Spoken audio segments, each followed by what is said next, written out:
guru yang ideal tadi yang bagaimana? Rasulullah melakukan apa? Melakukan kerja. Kemudian setelah kerja Rasulullah mengajar, menyampaikan wahyu.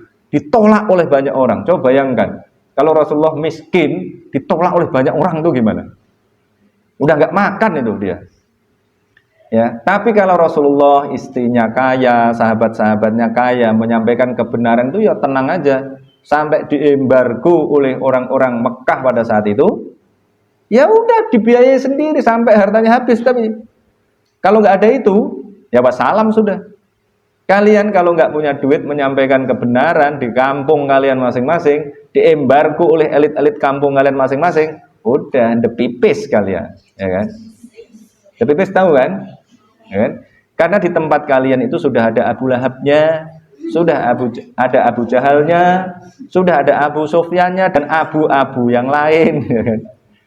Jadi abu-abu itu sudah ada di kampung-kampung kalian masing-masing. Namanya bisa takmir masjid, bisa kiai, bisa ustadz, bisa pemimpin tahlil. Lo jangan salah loh. Mereka itu abu-abu tadi itu adalah elit-elit yang sebelumnya adalah orang-orang yang dihormati, gitu. Nah, yang kedua yang harus kalian lakukan adalah seperti yang dikatakan oleh Rasulullah. Kalau tadi yang dikerjakan oleh Rasulullah, sekarang yang dikatakan oleh Rasulullah. Rasulullah mengatakan, tidaklah makan seseorang ya makanan yang terbaik, yang lebih baik dibandingkan makanan yang dihasilkan dari hasil kerjanya sendiri. Karena sesungguhnya Nabi Daud alaihissalam bekerja dari hasil tangannya sendiri. Padahal Nabi Daud itu nabi, Nabi Daud itu raja. Coba bayangkan. Tapi makan dari hasil kerjanya sendiri. Itu artinya seperti pertanyaanmu yang berikutnya tadi itu harus punya skill. Kalian tidak cukup hanya punya ilmu, tapi harus punya skill. Loh, Nabi Daud yang punya kekuasaan, punya ilmu aja, dia harus makan dari hasil tangannya sendiri. Kamu harus nanam bayam sendiri, gitu kira-kira kalau mau yang lebih strict itu. Artinya kalian harus punya skill. Maka di dalam Di dalam prinsip kita itu kita harus berpikir ideologis, berwawasan politis, bertindak taktis dan melakukan sesuatu yang teknis itu. Maka kalian harus nanam bayam sendiri, harus nanam kangkung sendiri, harus nanam padi sendiri, kira-kira begitu. Ya, atau kalian melakukan sesuatu sesuai dengan profesi kalian. Karena kalian harus menjadi muslim intelektual profesional. Kalian punya profesi. Kalau punya profesi itu berarti punya skill. Nah, kalau punya skill bisa menghasilkan uang. Uang itulah yang kalian gunakan untuk makan. Kalau konteks Nabi Daud memang masih bisa kita pahami secara lebih luas. Yang dimaksudkan Nabi Inna Nabiyallahi Daud alaihissalam ya'kulu min amaliyatihi itu adalah Nabi Daud itu penguasa. Tapi dia tidak makan dari korupsi. Nah, bisa dikontekstualisasikan begitu. Tapi kalau mau rigid, ya Nabi Daud itu makan dari hasil tangannya sendiri. Jadi dia melakukan kerja-kerja teknis untuk memenuhi kebutuhan perutnya, begitu. Maka kalian kalau jadi guru, jadi ustadz, jadi kiai, jadi bunyai, kalian juga mesti melakukan hal yang sama.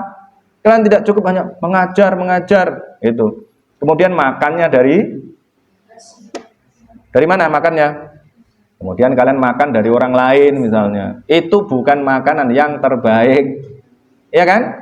Karena berdasarkan dalil Nabi, ya bolehlah kalian makan dari mana-mana itu. Dari amplop-amplop ya boleh, anggap saja itu sesuatu yang halal. Tapi kalau kalian makan dari hasil tangan kalian sendiri, maka kalian akan menjadi gagah, gitu loh. Ngajar itu ya gagah gitu. Tapi kalau kalian makan dari murid kalian, pasti nggak gagah itu. Ya kalau gagah pura-pura gagah aja. Nah gitu.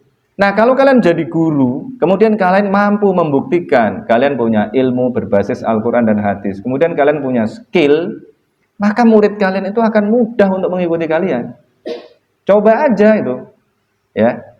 Kalau kalian hanya mengandalkan ilmu kalian, kemudian kalian kelihatan rajin sholat, nanti akan muncul paradigma yang salah di kepala murid-murid kalian. Wah itu Pak Ustadz, bunyai itu cuma ngajar dan beribadah, kemudian dapat duit. Ya nanti yang ditiru juga begitu. Ya, murid-murid kalian semuanya, padahal murid kalian kan levelnya beda-beda, nanti akan niru begitu. Ya udahlah, ngaji, yang penting ngaji sama ibadah. Nanti akan datang makanan dari surga itu. Memangnya kamu Maryam, ya kan? Kullama dakhala 'alaiha Zakaria al-mihrab wajada indaha rizqa. Udah, paradigma kalian harus dikunci bahwa masa kenabian sudah selesai, ya. Masa yang ajaib-ajaib itu sudah selesai, sudah ditutup oleh manusia mulia namanya Nabi Muhammad. Setelah itu eranya adalah era sains dan teknologi. Maka yang harus kalian lakukan adalah mengembangkan sains dan teknologi. Kalau kamu mau makan dengan kenyang, maka ciptakan, ya, kembangkan sains dan teknologi di bidang pertanian. Begitu, ya. Gak ada lagi tuh. Ya, yang namanya keajaiban-keajaiban tadi itu udah nggak ada, ya. Harus kalian kerjakan dengan kalkulasi yang matang. Begitu di masa yang akan datang tuh begitu, ya. Udah selesai. Ya, udah cukup. Assalamualaikum warahmatullahi wabarakatuh. Sama-sama.